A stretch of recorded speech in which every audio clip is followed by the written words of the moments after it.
Hey, everybody, welcome to Beyond the Gatekeepers. I am Bishop-elect Vanessa M. Brown, and I'm your host and moderator for this evening. I am very excited to be here with you. And you know what we like to do? We like to find out where everyone is from.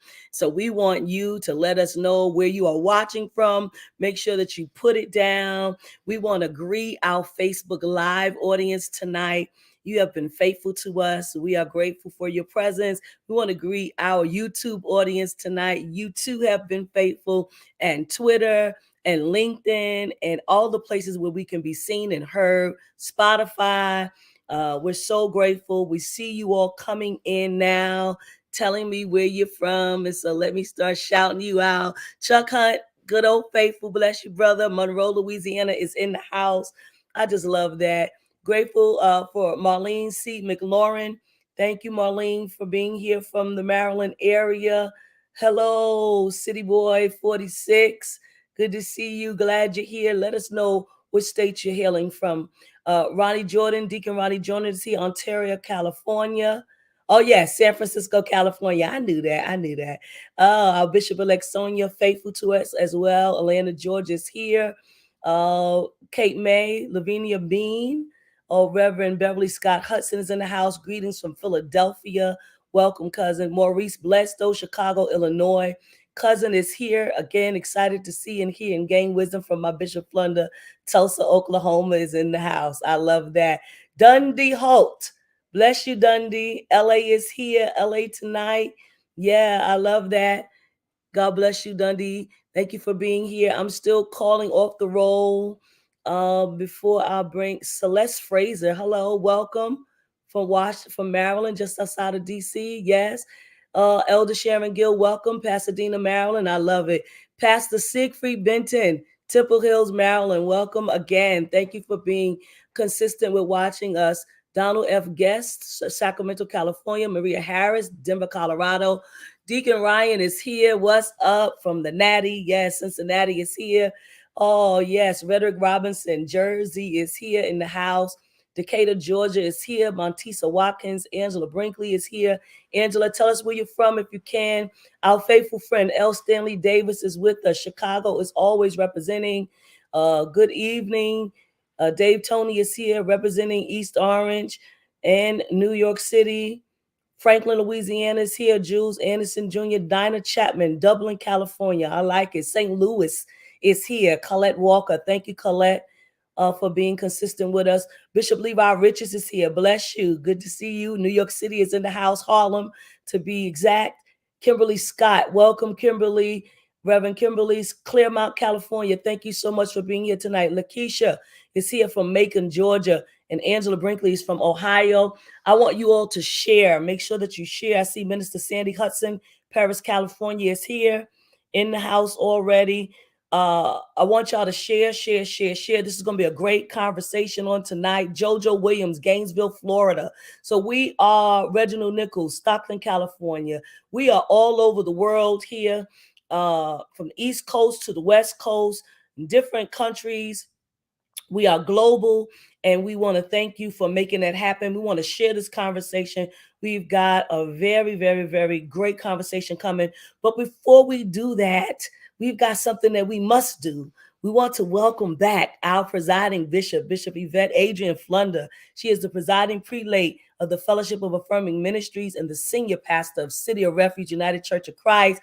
I want y'all to put some hand claps, and however y'all could do that in the comment section, in the YouTube. Clap your hand, because you know y'all glad she back. Please put your hands together for Bishop Flunder, or however kind of signal you need to send. I don't know how you do it, but I want you to do it tonight. Bishop Flunder, welcome back. It is my profound joy. Yes. You see them hand claps? Yes. It is so, so, so good to Yes. be in the company of family. And I appreciate you all encouraging me and giving me the time that I needed to spend some time reflecting. And it has been a glorious, glorious time. I'll tell you more about it later. But it is my great joy now to be back in the company of Bishop-elect Vanessa and Pastor Sue. and all of our family that's a part of the gatekeepers. Come on, let's keep keeping the gate. God bless you is my prayer. Thank you, Bishop. And we want to just shout out Bishop-elect Troy Sanders and Professor Natasha Robinson, who helped me hold it down for several weeks while you were on sabbatical. We have enjoyed them and their expertise and their input. And even Bishop Pearson came in once or twice, and it was great to see him. And we'll see him at least once a month with us. And so we're grateful for that. I see more people coming in the room. Uh, yeah, you got to see all the comments, Bishop. They said they love you and greetings. I see Asante Love is here with us. California is still with us tonight. We're grateful for all the people who are joining in on the conversation and welcoming back and giving hand claps and all of those wonderful things. It does our heart glad. Colleen, Texas is here. I see you, Albert. Bishop Flunder, before we bring in our guests, I want to just share briefly about some of the things that's been going on in the world, if we can do that, right? I want us to, because there's been some happenings happening in the world. One of the things we know that was happening is that Trump was arrested, Yes. 34 felony counts. What say you about that, Bishop Flunder? Well, nobody knows Donald Trump any more than New York City. I think it's important for me to say that. If it was going to happen, it would happen in New York City. I find it awesome that, particularly an African American DA, African American leader of the police department, Alvin and Bragg, DA here. yes, Mm-hmm. and African Americans in charge of the process itself. I know it's coincidental that it happened like it did, but just the picture itself suggests that there is a tide that is turning. And I have to also say that New York City has been impacted severely by the entire Trump family, from Donald's father to him and to his children in many ways. And I think it's an interesting comeuppance, frankly, that it would be in New York. I applaud the police department for keeping order, for turning some people like Representative Green back home where she could Yeah. be safe. Mm-hmm. I think And that was very swing on important. somebody else's corner, because that's what There she you needs go. to go do. There you go. Yes. And I get the sense that even people who have considered themselves to be ultra conservative have reached a time and place where they want to move beyond this performance, beyond this show, to something that is more akin to what the United States ought to be looking like, even when we disagree. That's right. And my hope is that we are going to do some grown folks politics now and kind of move beyond all of this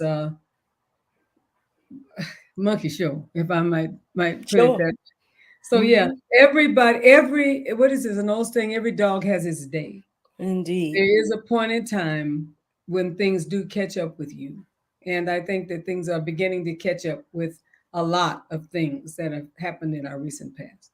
Indeed. Thank you for that reflection and that thought, Bishop Flunder. I just wanted to touch base on it. Of course, many of you are watching. This is Beyond the Gatekeepers, current events through a theological and justice informed lens. We are always talking about current events and things that are happening. But tonight, we have an author. He is a professor as well.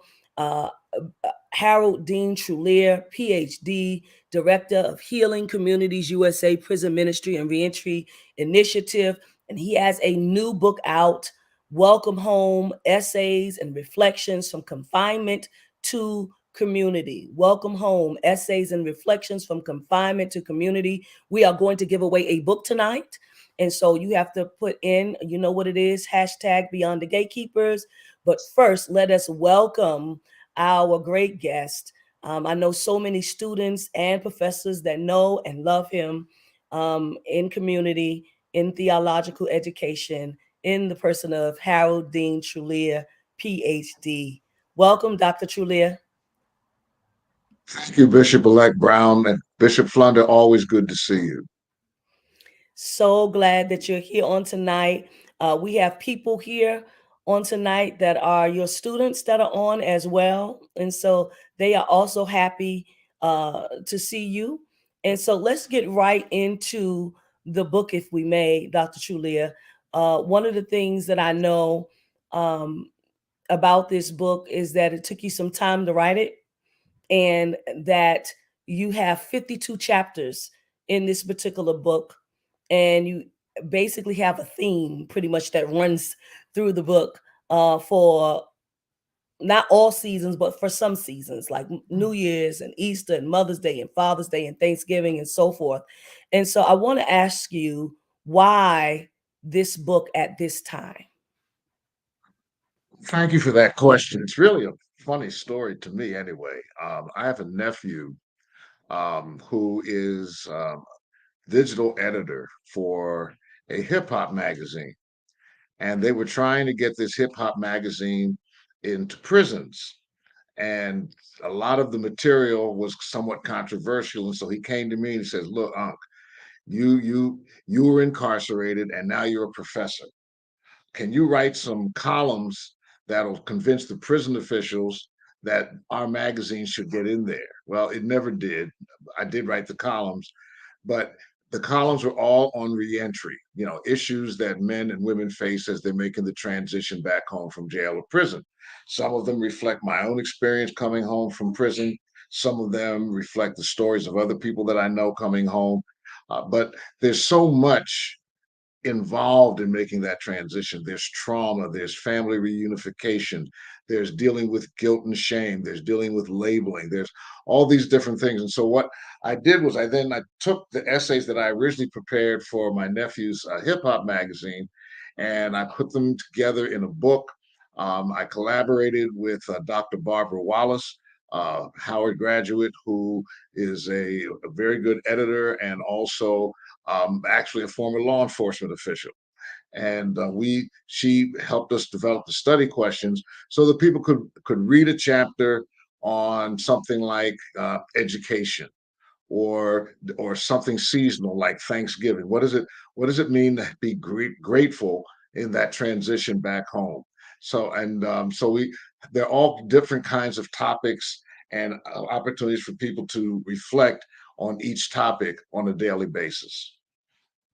Beautiful. And Bishop Flunder, I know you can say things about reentry. I want you to give us something about that. And then I'm going to go back to you, Dr. Trulear, because you talk about you being incarcerated. And I want our viewers to hear a little bit of your story and you reentering back. I think that that's important for our listeners on Facebook and YouTube and wherever they're listening to the show at, to hear your story as well. Bishop Flunder?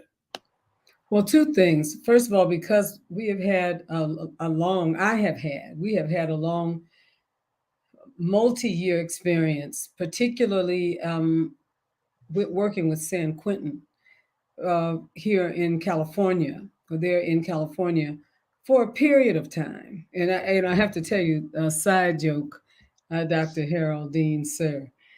let me um, let me say that when we were doing the HIV and AIDS epidemic, and the prison would not allow us to distribute condoms in the prison for all of the reasons that you can imagine.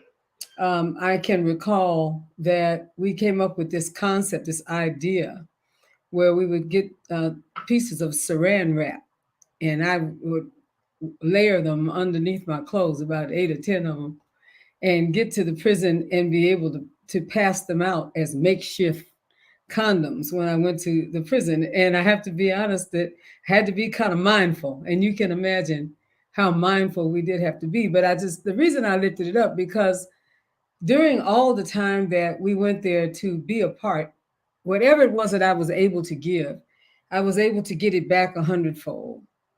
Whether it was an understanding about the divine, whether it was life stories, whether it was an opportunity to share about what is happening in the times, incredibly prepared conversations across the board. And it always seemed so foolish to me in the AIDS epidemic that nothing was being done to help prisoners not contract AIDS, as though if they did, then that was the outcome of their mistake, the wrong that when folks all around me during the early years of HIV were living with HIV from no stigmatized group of people in particular, just anybody. It was an equal opportunity sickness and virus. So they taught me so very much about the humanity and the importance of the ways in which people can be incredibly stigmatized. And I know you'll say much more than that, but I married that, Bishop-elect Vanessa. I married that to the ways in which our people were made prisoners over and over again, whether we were made prisoners to be on work gangs and chain gangs, and whether we were made prisoners because we were out after midnight or after sundown, or whether we were made prisoners because we whistled at a white woman, or whether what all the reasons that we were made prisoners. There are often times when the law is just wrong. And the question of the person that we began talking about tonight suggests that there are some people who are in and under the law, and others who consider themselves above the law. So I'm very much wanting to hear what your insight and ideas are so that we can humanize, you know, so we can do some spiritual saran wrap. You understand what I'm saying? And humanize our beloved who are a part of incarcerated populations. So thank you for allowing me to share. Thank you, Bishop. Uh, Dr. Trulear?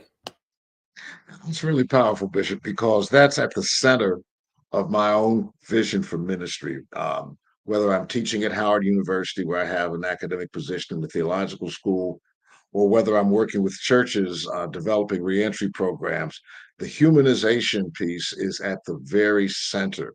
And we have to push that as people of faith because our scriptures teach that all people are created in the image of God, and there's nothing you can do to undo that, right?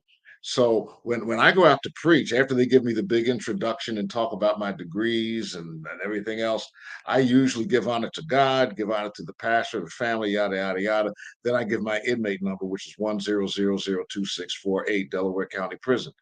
Always give my inmate number because it's part of the humanization process. I was incarcerated for multiple convictions on drunk driving. I'm a recovering alcoholic. I struggled with alcoholism, some drug use for 30 years, institutionalized 32 times, jails, rehabs, detox centers, ERs, and 2 psych wards. And so God finally delivered me out of that, and I'm grateful. And there's so many people that were part of that deliverance experience. And now I'm remarried to a woman who has never seen me drink. I mean, that is just an incredible thing. My wife is a Pentecostal pastor, and she took a shot on a guy who doesn't fit your normal Pentecostal preacher profile. So for me, I didn't spend as much time in prison as people who did years and years and years, but I felt an obligation to the men that I left behind, to the women that I knew, right? That I needed to be a voice. I already had a platform. And so for me, being able to write this book, being able to teach classes around the country at various seminaries, and able to develop a certificated program at Howard on criminal justice and reconciliation studies, I'm trying to use the platform God has given me to be a voice for those who have moved through the system. It's National Second Chance Month, so it's absolutely perfect. I know we were trying to do this earlier in the year, but this is absolutely perfect because this is National Second Chance Month. And believe it or not, the irony, Bishop Flunder and Bishop-elect Brown, is that National Second Chance Month was started by Donald Trump. I guess he knew what was coming. Um, he was going to need a second chance. But at any rate, those of us who have been on this battlefield for a while on behalf of the incarcerated and their families and people who have come home from prison, this is a month where we're able to highlight the need for the faith community to be at the forefront of second chances. And so One of the things that I try to tell church folk, right, when they look down their nose at prison, say, well, you really have no right to do that. Number one, there's only two kinds of people in this world anyway. That's the caught and the not caught. All right. So as my colleague Joe Williams in Detroit always says, everybody in this church is 3 beers and some wet leaves from going to jail. So there's really, there's really no real difference except who got caught. Now, the second thing for us as people of faith is our scriptures are filled with people who've been to prison, right? And when my students tell me I don't want to deal with those people, I say, well, since you're in seminary, let's do what you expect, what they warned you about, and let's take stuff out the Bible. Let's destroy your faith. Because if you don't want to deal with people who've been locked up, we got to get rid of the book of Genesis because Joseph was locked up. We got to get rid of the book of Jeremiah because he was in solitary confinement. You got to get rid of the book of Daniel because Daniel was a two-time loser, and Shadrach, Meshach, and Abednego were on death row. You got to get rid of the book of Revelation because John wrote that when he was locked up. You got to get rid of First and Second Peter because Peter got locked up. The church prayed for him all night long, but when he got early release, the church wouldn't let him in. So things really haven't changed that much. If you don't want to deal with those people, you got to stop telling folk I can do all things through Christ who strengthens me, because Paul wrote that from prison. And if you really don't want to deal with those people, you're probably in the wrong religion if you're a Christian, because Jesus died in custody. So that's my run. Okay. Bring the smoke and the fire. Y'all ready for this Facebook Live and YouTube? Because he's going for it. Pass the plate. The fire is burning. It's smoking. Here's fire. Oh yeah, that was Come good. on now. This is it. This the whole truth and nothing but the truth. If you Paul don't did his want to talk best. about, Paul wrote his Bishop. best epistles from prison. From jail. From jail. That's right. Akon said, locked up, won't let me out. That's it. Come And on. then there's some folk that didn't get caught. David raped his girlfriend and then married her after he had her husband killed. Right. Moses was a fugitive after committing a murder. Peter pulled a knife on a cop. What would Peter have gotten in 2023 in your hometown when he pulled the knife out on the cop in the Garden of Gethsemane? Jesus would have had to perform 2 miracles. He would have had to heal the cop's ear and raise Peter from the dead. Yet God used this same dude who pulls a knife on a cop. 3 months later, he preaches on Pentecost and thousands of folks get saved. So we can't be throwing folk away. We have to humanize the people that we have demonized. We have to recognize the imago Dei in every man, every woman who's moved through the criminal justice system. Yes, sir. We can't be throwing folk away. That's it. Come on. Powerful. You know, one of my greatest experiences in the recent past was something I wake up to at least 2 or 3 times every week, Bishop-elect Vanessa. And that's Kirk Franklin and the brothers incarcerated singing from the prison. Yeah. Bless me, bless me. Yes. Bless me, God, indeed. Yep. Death has been defeated. Yes. He is our victory. Bless me, and not just for me. That's it. But for everyone around me, that they have everything they need. Yes. And when I tell you, every time I turn it on, I think about where they are and where they're singing from. And they sing that refrain over and over and over again. We got everything we need. We got everything we need. That amazes me. And you can look at them and tell they're not performing. They're ministering from inside the jail to the people outside of the jail. We got everything we need. There's something so powerful about what you're witnessing, brother, and what you're a witness to here tonight. Listen, we are talking to Professor Harold Dean Trulear. He has a book, Welcome Home, Essays and Reflections from Confinement to Community. Many of you are asking how you can get the book. You can get it through Amazon or Barnes and Nobles or anywhere else where it is sold. Pastor Sue will put it all in the comment section and all in the chat so that you can purchase the book. But remember, you can also win a book tonight by putting pound Beyond the Gatekeepers. We're having a free book giveaway. Type the hashtag Beyond the Gatekeepers. You want to also consider getting this book for someone else, someone who has a prison ministry, who wants to start a reentry program in their church. These are the ways in which you can do that tonight. So we want to make sure that you are able to do that. Again, they're already coming up in the comment section. We see Pastor Sue was putting it up. Love that. Thank you so much. I see you all. Here is something that Professor Natasha said, and many of you know that she was a legal person here with us on Beyond the Gatekeepers for like 4 weeks. She said Peter would have been charged with aggravated battery and attempted murder. Period. Look at that. It's true. So we lost him, and I know that he'll come back. He'll come back in the room. But yes, so all of the things that he just talked about, so powerful, so tangible. I see that people are already trying to get the book. Make sure that you put hashtag Beyond the Gatekeepers. I can tell you now, there's 52 chapters in this book, and you want to get them. It's reflections that you can have. He writes them like a 12-step movement. We'll talk a little bit about that as well. And, he keeps the focus on spirituality, not religion, principles, and not doctrine. So that's important too. So whatever, church or denomination or background you come from, this is not about your denomination. It's not about your religion. He keeps it on a spiritual basis. So we are excited about that. Wonderful. Yes. And so we're trying to wait for him to come back in the room some kind of way. He's back. There we go. Can you hear us? I'm back.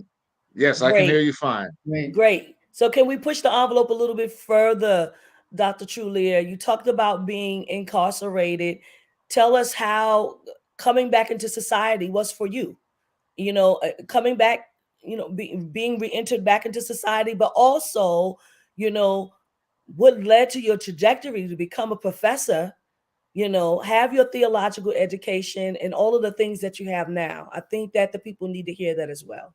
Amen. Well, two things. First of all, I went to jail when I was a theology professor.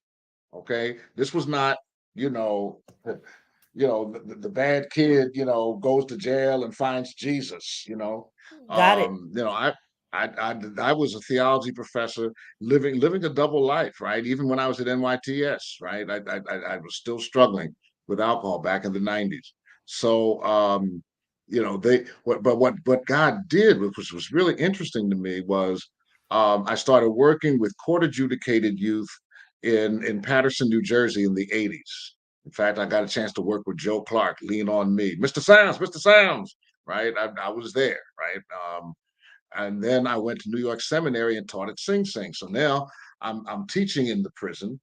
And then I left New York Seminary and led a research project on the role of faith communities to reduce juvenile crime and violence.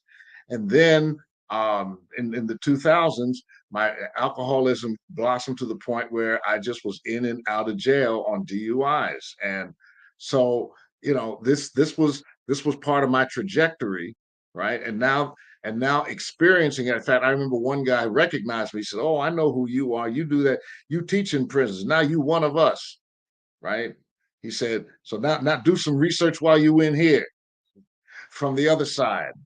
And so that was how I experienced it. And one of the things that helped me tremendously was the fact that the little Pentecostal storefront church that I went to in Philadelphia stayed with me the whole time. We had a process in our church, and it's something that we try to get churches to do around the country, right? Even here in Maryland, I heard somebody's from Temple Hills. Shout out Temple Hills. Our church is in Clinton, right next door. Okay, and so in the church that I went to in Philadelphia, if a person got arrested, which happened a lot, we were in the hood. We were a little storefront church at the back of the alleyway.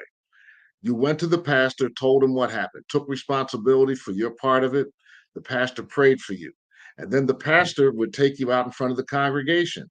You tell the congregation what happened, take responsibility for your part in it, and then challenge the young people not to do what you did and to make a different kind of decision. Then the whole church would come forward and lay hands on you and pray. And then after that, people would embrace you, we're with you. And then the pastor would go out to the bulletin board. And on the bulletin board, he put a piece of paper. It'd have your name at the top. And then under that would be the name of your judge. And under that would be the name and address of your defense attorney. And anybody in the church could write to your judge, care of the defense attorney. And instead of just a general character letter, what they could do is they could say, he came in front of the church and told us he messed up. He told the kids that this is not the way to live, blah, blah, blah, blah. They had concrete things to look at, to write to the judge, when the judge looked at those, and then the pastor and the head of the men's ministry came to my sentencing. Okay, so I was pastored through the process, right? So any of you that are pastors, I challenge you, pastor your people through the process. But the first thing you have to do is create an atmosphere and a culture in the church where people can come forward and disclose without being stigmatized by us. And so that's what we do when I do the training sessions for the churches. I'll be doing one here in Prince George's County on May 6th, countywide. We've got to start with destigmatizing and humanizing, like Bishop Flunder said in the very beginning, right? And so they stayed with me once I went down. They wrote me letters. I got a letter from one lady every Wednesday with a summation of the pastor's sermon from Sunday. I knew more about what he was preaching than some of the folk that were sitting there, right? They wrote me the whole time. And then when I got work release and qualified to come back to my office during the day from the jail, people came by my office and brought me lunch. So I didn't have to eat them nasty behind bologna sandwiches. So I got home cooked meals in my office, right? And then my first Sunday home, when I got to the back of the church, over top of the door to the sanctuary was a sign that said, "Welcome home." And they gave me a reception. And guess what? That wasn't just because I was a preacher. I wasn't the pastor of the church. I was just a member, because everybody got the same treatment. We had a reception. We're doing one in our church here in Clinton, Maryland on April 22nd. We're a Sabbatarian church, so that's that. Our Saturday service on April 22nd is going to be a welcome home service, and it'll be on our Facebook Live page, Empowered Ministries Inc. There's my little commercial. But we're trying to get churches to understand that if you are part of the support system moving through the system, then reentry is a lot more smooth. You don't Reentry is not sitting there waiting for Junebug to come home and then you say welcome home. He doesn't know who you are. You haven't been around. You got your arms open, but so did a whole lot of other people. Where were you when I was locked up? Where were you with my mom? My mom's been in your church the whole time, and you doing prison ministry at another church and never came to see me, right? So what we're saying to churches is follow the families in your church, where their sons are, where their grandsons are, and develop ministries to them, stay connected to them. And then the reentry process is smoother because they've already got the relationship with the congregation. My church was with me from the moment of my arrest through my reentry. They didn't just show up at the end. And that's what made my reentry better. Now, there was still some rough stuff with the family. Family never came all the way back together. But I shudder to think what it would have been like to come home without the support of my church, without the support of my pastor, without the support of members who didn't treat me any differently than they did before I went in. And that's how that church, Praise and Glory Tabernacle, Apostle Philip Whiteside's our pastor in Southwest Philadelphia. And that's how PGT Church rolls with anybody who goes through the criminal justice system. So Now, powerful. now, real quick, part of what they did for me is what a lot of us need. Yeah, people need jobs when they come home. They need housing, but they need a supportive community. Yeah. Right? They need to know that they have a sense of belonging. And that's what I had. Some of the things that change when you're gone. I wasn't gone long enough for a whole lot to change, but imagine people coming home after decades and being handed a cell phone. Right. Imagine somebody coming home. A friend of mine here in the DC area, he came home after 17 years federal, went to the bathroom and the toilet flushed when he stood up. He freaked out. He's ready to knock somebody out in the bathroom. He's looking around trying to knock somebody out. And then finally he says, all right, all right. He calms down, goes over to the sink to wash his hands. He puts his hand under the spout and the water comes on automatically. He went flying out of Union Station, right? Things like that. Neighborhoods change, transportation changes, um, fashions change. All kinds of things change when you're gone. If you saw Shawshank Redemption, you saw people who were more comfortable in than out because they become institutionalized, and Yes. that's why my book is not just a good book for people reading who are making the transition, But if you're interested in building a ministry with people making the transition, when you read through the book and answer the questions, you'll get a sense, and this is what I do with my students, you'll get a sense of what they're facing, the issues they have to deal with. And so I have my students at Howard read it, and I have them journal based on the chapters and the questions, because I want them to get in character. I want them to, one of my favorite chapters in here is called You Missed It. Yes. And it's a chapter that was inspired by my daughter, right? I missed one of my granddaughter's birthdays, and I called around afterwards. I called all my children, my two sons and my daughter, and I apologized to them, for not being there. And my daughter, who is a daddy's girl and my conscience, she said, "Dad, we're all grown. Your granddaughter's only 2, so she didn't even know you weren't there." She said, "So we missed you. But you know what the big thing is, Dad? You missed it. You missed the birthday party. When you do things like that, you miss things." And I thought about that. And I thought about all, we feel bad because we missed graduations for our daughters. And that was the other thing. We had just had graduation at Howard, and there was a young lady right in the middle. In fact, it was the year Obama spoke for Howard's graduation. And there was a picture of Howard seminary graduates right on the front page of the New York Times. And right in the middle of that was a young lady who I knew her father was in prison in Virginia, and he missed it. His daughter's on the cover of the New York Times, and he missed it. And he had to be, feeling some kind of way, right? Yes, our families miss us while we're gone, but we miss things. And we have to begin to get a little selfish about what is important to us. Like, I want to be around my kids, not just for their sake, but for my own sake as a father, and now as a grandfather. And so that's that whole chapter on You Missed It talks about the emotions that a man goes through or a woman goes through when they're not present. And the questions follow that kind of line of reasoning. So that's the kind of thing that we have in the book.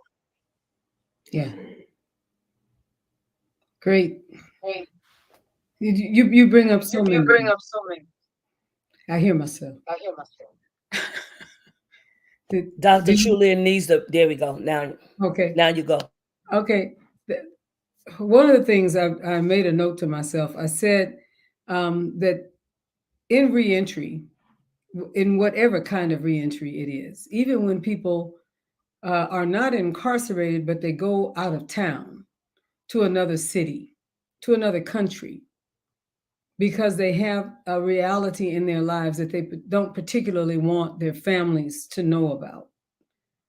I've seen that happen, by the way, sometimes because they've done something that they think is wrong or perhaps maybe illegal in one place, but sometimes because they have secrets and they leave and they move away. Some of those secrets are habits, and some of those habits are dangerous, but sometimes it's just secrets. And I made a note to myself that stigma, first of all, stigma kills. There's no question about it. And I hear that in everything that you're saying. And so do secrets. Secrets kill too, because they have a tendency of creating the kind of separation. And I want to go a little bit further to say how blessed I feel when you talked about your church. Because sometimes one of the places we have the hardest time to be who we are is in and around church. And it takes, you got to be almost an adult and maybe a little further along than just becoming an adult to really learn how to lie. Because that church lying is really something.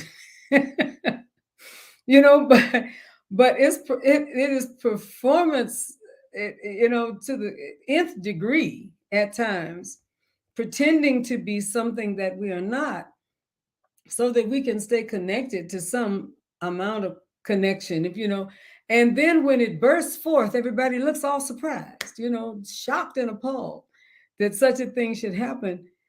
What you described when you described your church family is that they were a group of people with whom you could tell the truth, because they're anointed to be truth tellers and truth receivers. Would that all churches would be a safe place for people to be fully who they are, whether they are their best and highest and bright shining selves or that other self. Because there's no ability to overcome until you pass through the truth. We cannot overcome until we pass through the truth. And sometimes it's not even a matter of overcoming, it's just an opportunity to be fully who we are in the company of people who are supposed to love us. We fail in faith-based communities many times. We That's fail. a big, we fail. We We fail. Y'all fail. put that, we fail. We just fail. We do. And we make a lot of people want to be someone that they're not just so that they can be accepted. And it's sad to me when I watch it happen. And then our young people, Bishop Elect Vanessa, disappear off the planet, Never to return. never to return, because they cannot be who they are. That is a form of incarceration. And I think you understand exactly what it is that I'm saying. A jail that you walk around in everywhere that you go, and particularly perhaps among the people that you hold highest in esteem. But I would love to know how you reflect on that, Doctor. I would love to know. One of the fundamental needs of human beings is to be safe. Trauma is the brain's reaction to significant bad events that are our creator's way of trying to keep us safe in unsafe situations, right? Trauma is a real thing. It's a real brain condition. If we have no place to be safe, our brain will develop traumatizing symptoms. If we have no place to be safe, we need to be emotionally safe. We need to be physically safe. We need to be socially safe in terms of relationships. We need to be spiritually safe, right? And so when the church is not safe, then the church does the exact opposite of what it was designed to do. It wounds, it traumatizes, it hurts. It's actually traumatizing people who have already been traumatized. It's a re-traumatizing space. When I've been hurt by the world and then I come into the church and the church piles on. And so whatever it is that I'm struggling with in terms of the hurt that has come on to me because of my criminal record, or the hurt that comes on to me because of my gender, sexual orientation, race, the hurt that comes upon me in the world because the world's narrative has made me an outsider and it has created situations and circumstances to remind me on a regular basis that I'm an outsider, right? That's one of the reasons, for example, we don't use the term ex-offender or ex-felon, right? Because now your point of reference is what I used to be, and with regard to the criminal justice system. Okay, so we don't use that kind of language. We use people-centered language, formerly justice-involved people or returning citizens. When the church picks up the same stigmatizing behavior, it further wounds people, and it not only prevents healing, it makes healing even more difficult because the place you expect to get healed is part of the wounding process. So until I can come in, people, I have family members when I would give my inmate number, why you got to tell them that? And I'm like, because that's who I am. And you know what? In this information technology age, I preached at a church a few years ago in Philadelphia. And the pastor's wife came up and said, "You weren't really in jail." I said, "Yeah, I was." "Was it in Pennsylvania?" I said, "Yeah."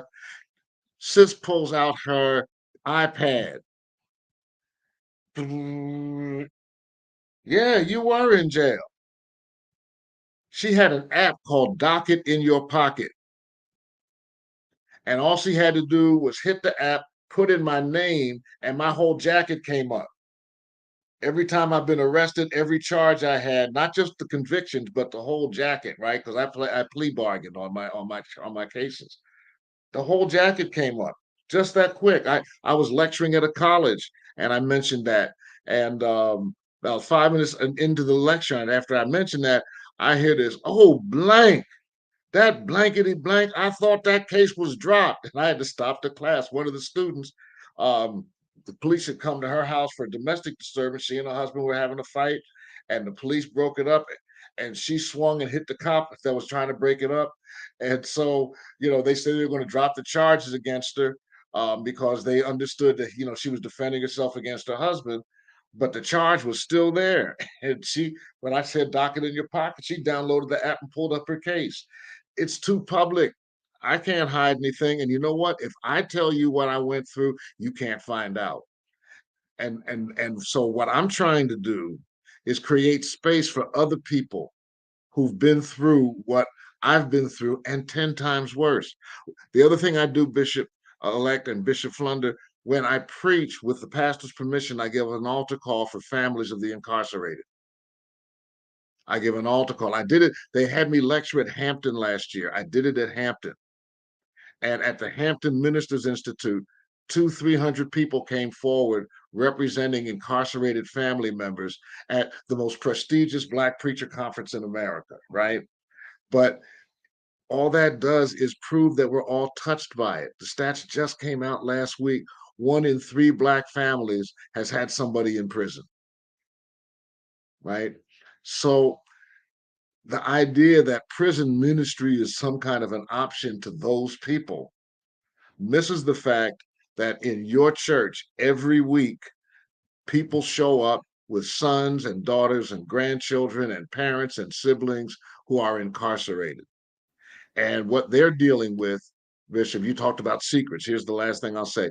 Their secret is something that psychologists call disenfranchised grief. Disenfranchised grief is a sense of loss that is not validated by those around you, right? If your child dies, you grieve. The church has a funeral. People come to your house. They bring food. There's a wake, a funeral, a viewing, a repast. There's all these rituals to support you in your grief. Your son commits a robbery or gets locked up for selling drugs. You've lost him. He's now behind the walls. No rituals, no support. If anything, the church looks at you and says, what kind of a mother are you that you raised a kid like this, right? Further wounds, furthering the wounds, furthering the wounds. And so to keep myself from being wounded, I make my son a secret. Oh my God, what is it? What must it be like for women and men to come to church and their kids, where their kids are, is a secret, right? So it's not just the person with the secret, but family members holding the secret. And they hold the secrets around incarceration. They hold the secrets around addiction. They hold secrets around sexual orientation. They hold secrets around all kinds of things, and and show up to church and put on the mask. But then when you give an altar call for those families, and you see half the church come up, as I've seen in several places, all of a sudden the mask comes off and the grief is manifest. And now the church is confronted with the fact that this is our ministry. I want to, I need you to take us back to disenfranchised grief. But before you do that, I need to say that there's a gentleman who has been a part of my life and my ministry for 20 years. And he, before I became a senior pastor, I was friends with his family. I know his mother. I knew his grandmother and grandfather. I friendalized both of those people. And he served a total of 20 years. His last bid was 10 years. He just recently got out, maybe the last 6 months or so, and has been coming to church, right? He knows me only as his pastor. I did not write to him. I wrote to him like maybe 3 times in the time that he was there, to be perfectly honest. But I spoke to him all the time. So he happened to call always on a Sunday, whenever, and he knew his mother would be near me. His mother's a deacon in my church, so I would speak to him on a consistent basis. This gentleman has a love for me and our congregation because he knows, you know why he has a love for us? Not because we did so much for him, but because we did so much for his mother, because we were there for his mother, because we walked with his mother through these times of going back and forth to court, going back and forth with the lawyers, going back and forth to different prisons, because he's been in Fishkill and Leavenworth and all these different places, right? But he still comes. He's getting his CDL license. He's already completed that, right? So he's just waiting, you know what I mean, so that he can hook up with a truck company so he can start driving like a good guy who I watched as a young adult, like be the star of a basketball team, right? Was getting scouted. But you know, the Bloods and the Crips is out here, was out here everywhere, always out. Temptation got involved and got shot up, almost lost his life, like 20 bullets. And I remember being in the emergency room praying for him, saying, Lord, don't take his life. There's something you got for him. There's more for him. And I still believe there's more, no matter what kind of trouble he's gotten in after that. And I believe that he's on the right trajectory. I think that we have to not just be there for the inmates, but we also have to be there for the family too, because the family is important. You know, she's two sons that she's trying to keep out of prison, out of the grave, you know, trying to keep them out of gangs. So I needed to say that. And I know that disenfranchised grief is not just for the returning citizen, but it's also for the family as well. That's right. By the way, my first book was Ministry with Prisoners and Families, The Way Forward, which came out about 10 years ago from Judson Press. Same thing. We're focusing on the family. The connection to the prison is the men and women who sit in front of us every week, whose sons and daughters are in there. And I talked to one pastor, Dr. Buster Soares, whom I know you both know. And he said to me, I realized that my prison ministry was stepping over every family in my church that had somebody locked up to go to minister to somebody else's son, and that there's something wrong with that picture. If we did hospital ministry like that, we'd all be fired, right? If our hospital ministry was confined to showing up at the hospital once a month and giving a service instead of caring for our own who are in those institutions, none of us could survive as pastors. And yet that's the model that we use for the prisoner, and the prisoner and the sick person are in the same list in Matthew 25. So much of it has so much to do with stigma. You know, if a particular sin could be called at the root of why we don't do what we really ought to do at times with and for one another, it would be the fear of being stigmatized. You know, this, and I have seen people treat their children as though they are dead, and they're not dead because of the stigma that's associated. And I Or Bishop, remember, that they down south. I remember yes, people saying, you know, if somebody asks you about so and so, you say they down south. they're down south, and, Like, yeah, I was all the or they time. overseas, or something. It's always something. And I can remember if a girl got pregnant, she disappeared for about 10 months down south. You know, just something like that.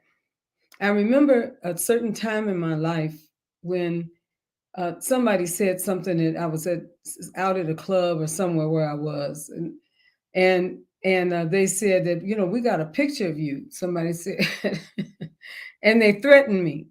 Said, you know, I'm going to take this and I'm gonna show it to people. You know, people do what they do. If you understand.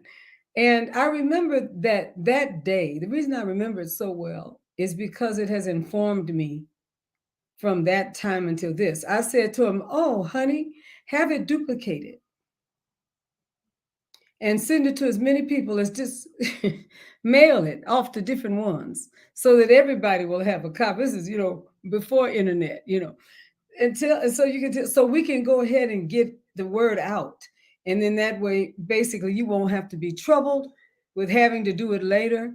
And I don't have to spend any time worrying about it. So why don't you just, because I think the way that we take the stigma out of things is when we fully embrace the length, the breadth, the height, and the depth of people's humanity. There are many more people, if the law was followed the way it is, even often it's unjust, but if it was followed the way that it is, so many more people would be incarcerated. How can we embrace stigma as though stigma only means when you got caught? Some way or another, we're going to have to be able to be less afraid. And this is what I would like to send out to everyone: less afraid about what people think and more concerned with what God knows. Hallelujah. That's a Pentecostal moment right there. We try to come back from that. What God knows is what matters, not what people think. What God knows. And look at the greatness in this man of God today. Look at that. And I know I'm talking about you like you're not here, but the greatness in this man of God would not be the greatness that it is if he had not been through many dangers, toils, and snares. And God knows exactly how to take you not only to it, but through it when you are called to get on the other side of it and be empathetic and able to be a blessing to other people. Well, the sister never did tell anybody where she saw me, but I made sure that I told her myself. I said, and yes, and I had an adult beverage in my hand. But this is back in the day when I wasn't supposed to have, never have. I've become a connoisseur to some degree now, but I was not a connoisseur back in those days. And she thought she had me. But my freedom, the freedom that came from that was incredible. What you are blessing people with is the freedom to affirm themselves, because you have found the freedom to affirm yourself. We are so blessed to be in your company today. God bless you, Tom. God bless you, and I'm humbled. You made me think. You talked about God's opinion. You made me think of one of my heroes. I'm from Philadelphia, and we have a young man in Philadelphia named Jalen Hurts. He's the quarterback of our football Jalen, team, and absolutely. he made a statement during the playoffs. He said, "I had a purpose before anybody else had an opinion." And that's become one of my mottos. I had a purpose before anybody else had an opinion. I'm keeping that. I'll give him credit, but I'm sure keeping it. You're right, Bishop. I think he said it, but it's not an original statement of Jalen's. But yes, it is a powerful statement, and that brother is brilliant. Just even on and off the football field, like he's got a right. engineering team that's behind him, with a woman who's at the helm of it. Is to be matter of fact, his agent is a woman, and I can see that gentleman going far beyond NFL for sure. Dr. Trulear, this has been an enlightening conversation. I want to take a few questions from the audience if I can, because we're right at the hour. And so if you have questions, we want you to put question, and I'll take one or two of the questions from the audience. And then those of you that still are trying to get the book, we are giving the book away tonight. Please make sure that you put hashtag Beyond the Gatekeepers so that you can win the book. But in case you don't win the book, you can always purchase the book at Amazon or at Barnes and Nobles. And so we're very happy to make sure that you get that information as well. But again, we invite you to post your question. Please type the word question before it so it can be easily seen. And everything that we're asking you to do is being put in the chat in the comment section on tonight. So I want to make sure that you have this information. There are some formerly incarcerated people that are on with us now, returning citizens, right? And so they are here with us, backing up everything you say, Dr. Trulear, 100%. Even, again, I told you about that gentleman, but there was another person. I think churches think that they can't do it. Like you need such a big infrastructure to do certain things. But, some things, even when you don't have that infrastructure, are very simple. Like at Rivers, we had like 6 correctional officers working on Rikers Island. Somebody in each jail pretty much at Rikers Island. right? And so, like, when people got in trouble, we were able to say, what jail are they at? So and so. Okay, send word to them. You know, one of the brothers got into a really bad fight. His t-shirt was torn up, all tattered. But you know, they ain't giving him no new shirt. He didn't have a new shirt. So he was in there as he was. And I told the sister, I said, do me a favor, take him this white t-shirt. That's all they can have. I said, and let him know that his pastor still loves him, supports him, and will see him when he gets out. And sure enough, that person is back in the life of our congregation, doing significantly well, graduated from college, about to graduate with his master's, a social work degree, because things happen in people's lives. It's not permanent. You know what I mean? It's not, you can't always hang stuff over the people's head about what they did, where they were, where they been, how, you know, life is a journey, and we all have experiences. Another sister, trans sister, in locked up, and Bishop Flunder got stories too. You know what I'm saying? And, you know, it's doing well, but, you know, took a wrong turn. Bottom line is, when they locked her up, they would not put her into a woman's facility. They wanted to put her in a men's facility. But we had someone who was a social worker in the prison, in the jail where she was, who advocated for her to be put inside with the trans population and to be given her medication as needed. And then when it was time to move, she had all her clothes in an apartment. She was afraid of losing everything. The gentleman from my church said, Pastor, he's retired now, said, I will go and get her belongings and move into storage, and I will pay for the storage bill for the year that she's going to be locked up. And he did that until she came out and received all of her stuff, didn't have to buy. I see her putting in the comment section that is her. But the bottom line is that, like, this is the things that we can do. We can't do everything, but you can do something. That's right. You That's can right. do something. Questions, anyone? Someone put a question up, but I don't know if we want to ask that question. But anyway, I'm gonna see.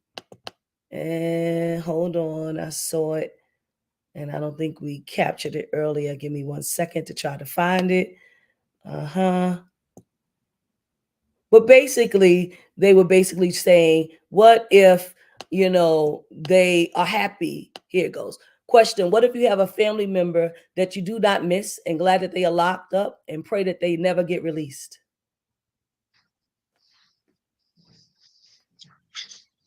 You don't have closure. You don't have closure. I mean, I understand that. And you know, I wish my wife were here right now. Her mother was murdered when she was 12. And she went through a process where she wanted such revenge on the guy. She wanted him locked up. And then when he got out, she wanted to take care of him herself. And she has a powerful testimony how God gave her the capacity to forgive, right? If you're happy that someone's locked up, um, you know, because out of revenge, then you're still not free. You're still not free, right? You know, when you get to the point where, you know, um, you still have the love of God for that person in spite of what they've done to you, that's when you're free. So I challenge anyone, I mean, anyone who says, well, he's locked up and I'm glad, that's where he belongs, right? With out of a spirit of revenge, I say to you, you're not free. And and I pray the Spirit of God can help you understand your need for freedom, and you need forgiveness is never for the other person. It's for your own freedom. And I know countless numbers of people who have forgiven murderers, have forgiven people who have done them and others bodily harm, um, who there's a program in Brooklyn called Common Justice. I don't know if you've seen it, Bishop Elect Brown, but in Common Justice, they take people who've committed violent crimes and they put them in an alternative sentencing program. And one of the requirements to get in there is that the victim or the victim's family has to sign off. And one lady, after this guy put her 9-year-old in the hospital, she went to the director and she said, "Listen, um, if that man was standing in front of me right now, I'd take my machete and I'd cut him to pieces. I'd take the pieces up and put them in a little plastic bag and bury them underneath my basement floor and go home and go to sleep. That's how much I hate him. But I also understand that if you put him in that prison, he's going to get worse. And when he comes out, my kid and a lot of other kids are going to be in danger. So put him in that program and let him heal. And I'll go over here and I'll get healed while I'm waiting." Okay. So she understood that the joy of revenge is never satisfying. And as long as you're operating out of that space, you're just not free. Thank you for that, Dr. Trulear. And I just wanted to add, Dr. Jamie Edie Chisholm says, and even if the person does not get out, we must still see their humanity and are called to be in community with them because some folks ain't coming home and still need us. And that is the truth. Thank you for Dr. that. Jamie's one of my heroes. That's one of my heroes, Dr. Philly. Yes. That's yep. She said that's my dean, that's my professor. So I want to have at this time, if we can have final thoughts from Bishop Flunder, from you, Dr. Trulear. I'll start with you, Dr. Trulear, about something you want to say. I'll end with Bishop Flunder.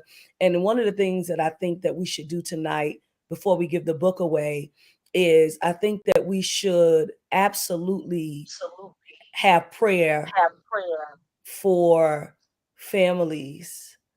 That Yes. what you did in your service, we should do here on Beyond the Gatekeepers tonight. Yes. And I'm going to ask Bishop Flunder to also lead us in that prayer if we can. Yes. So, Dr. Trulear, will you give us some final thoughts? Very, very briefly, because I'm really looking forward to Bishop praying and her remarks. But if you want to know more about what our ministry is about, Healing Communities, you can go on our website, healingcommunitiesusa.com. And all the information you want on our website about our ministry is there. We've been around for 15 years.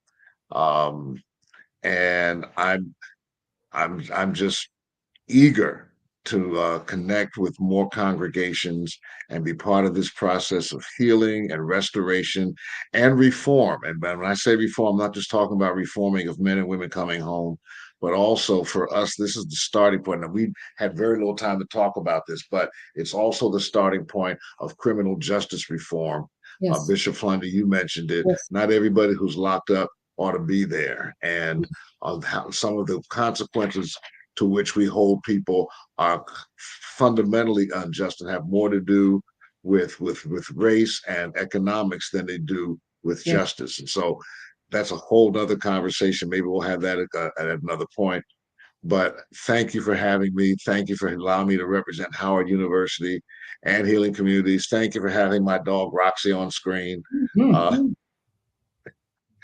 And God bless you. I'm happy to be reconnected with you, Bishop Flunder, Yeah. and you as well, Bishop Brown. It's been too long. We're going to do something about that too. One of the things I have learned to know over time, is that all things are possible with God. I do know that that's true. I also know that my ability to really find myself in the will of God is to let go of the things that stand between me and what God's will and purpose is for my life. And so I would say to those that are with us tonight and about to join us in prayer, God is greater than all the power of the enemy. And we have a common enemy. And it's not a person, it's the spirit that intends to divide us from what God's intention is for our lives. Take every sorrow that you have ever had and use it as a stepping stone. God is greater than all the power of the enemy. And so we come before you tonight, oh God, because you said we can. We come before you asking in particular tonight that you will bless the hearts and minds and spirits of those who are the mothers and fathers and siblings, children, of those who have been incarcerated. I pray tonight for those who are still in struggle because someone who is incarcerated, though that person is in jail, the person that is at home is also in a prison of sadness and brokenness and anger and perhaps defeat. But thou, O Lord, art a shield about us. Hallelujah. Our glory and the lifter of our heads. And we ask tonight that you will bless in particular those families who may have a person in their family that is incarcerated. We pray also in particular for those who are a part of the population in our prisons today. I pray, oh God, that your love will, in the ways that only you can, cause to vanish the bars that stand between us, as though some of us are on the outside and others of us are on the inside. Just like you are God on the outside, you are that same God on the inside. Be strength now.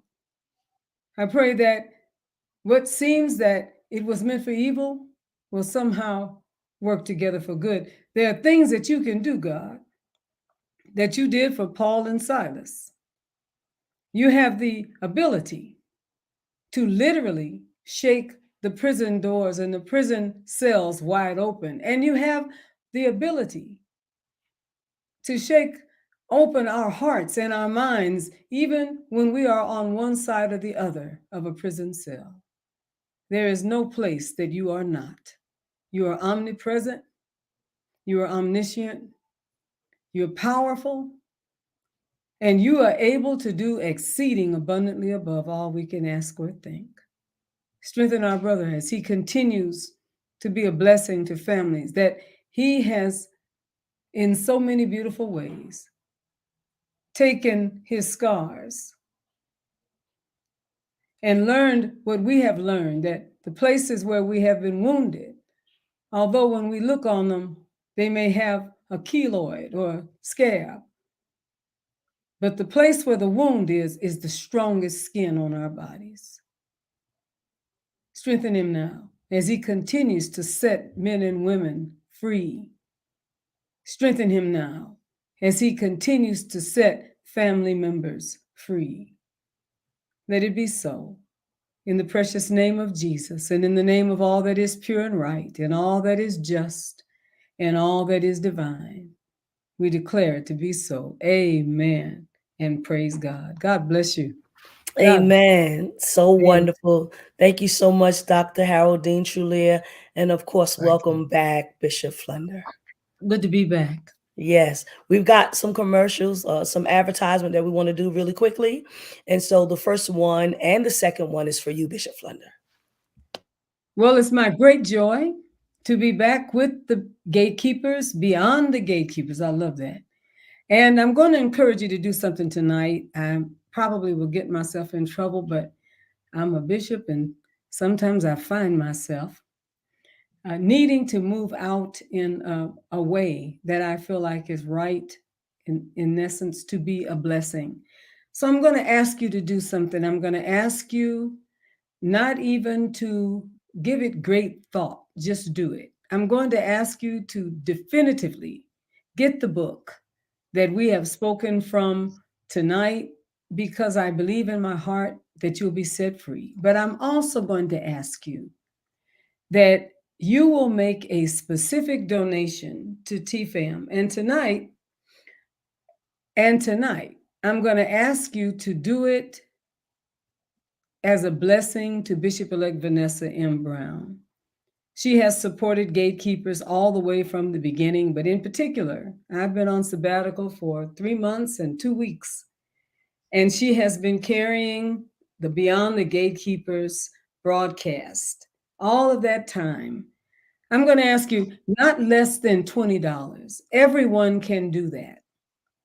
Tonight, your gift by Cash App, by TFAM Annual, or by PayPal will go directly to Bishop-elect Vanessa to bless her for being a blessing. And I can tell you from gate, she didn't know I was going to do it. She would not have let me do it if I had told her I was going to do it. But we're going to bless her tonight. And if Spirit tells you to do better than $20, then listen to the voice of God. You can't lose when God moves on your heart. Be a blessing, make a sacrifice. And I assure you, what we give tonight is going to be a blessing to her directly. If she's been a blessing to you, come on, let's be a blessing to her. Everybody, via Cash App, it's dollar sign. You know how it's done. Cash App. Then there's the TFAM annual, and then there's PayPal. I'm going to encourage you, please be a blessing tonight. God bless you, is my prayer.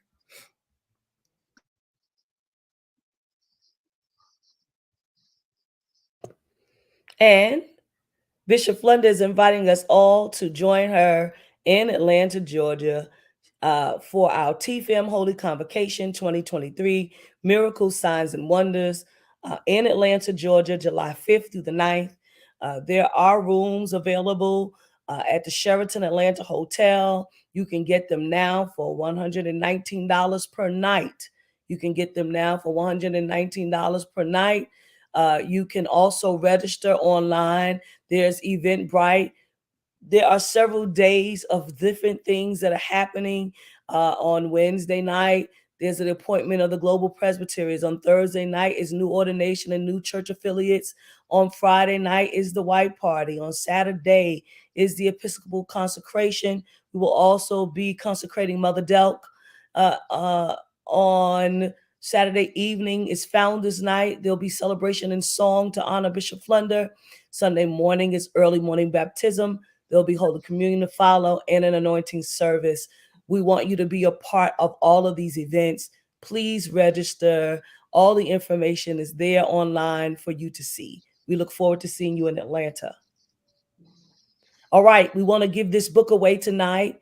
Again, remember that if you cannot get that one particular book, we're going to ask that. And before I say anything about that, I want to also add that Bishop William Barber will be at our convocation. Bishop William Barber will be at our convocation. So many other people will be there. You're going to see a schedule that's going to go up really, really soon. We want you to get this book. If you can't get this book because you don't win it tonight, and make sure you put hashtag Beyond the Gatekeepers. You can always order the book on Amazon and on Barnes & Noble. So here we go. The name of the book is Welcome Home, Essays and Reflections from Confinement to Community. Welcome Home, Essays and Reflections from Confinement to Community.